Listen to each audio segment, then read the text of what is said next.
La colonne vertébrale est une zone extrêmement fragile, tout comme le genou que nous avons pu voir précédemment. Il doit y avoir des zones qui permettent l'amortissement des contraintes que subit cette zone-là de fragilité. Ces contraintes vont être amorties grâce à des disques qui sont présents entre chaque vertèbre, les disques vertébraux. Le problème, c'est que lorsque les contraintes sont beaucoup trop importantes, le contenu de ces disques va s'échapper, ce qui donnera lieu à une hernie discale. Comme nous pouvons l'observer ici, on a une portion du contenu du disque vertébral qui se retrouve à l'extérieur et qui va venir comprimer, ici en jaune, le nerf qui part. Le nerf, donc ça peut être le nerf sciatique ou un nerf rachidien.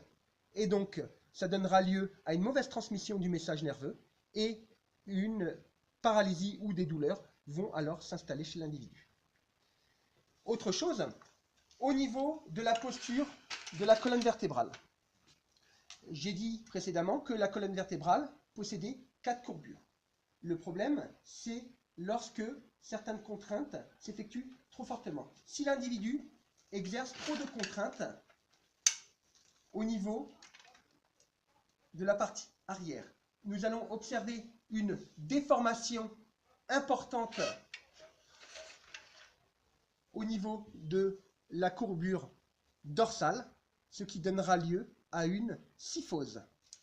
À l'opposé, si la courbure est plus antérieure, plus prononcée vers l'avant, cela donnera lieu à une lordose.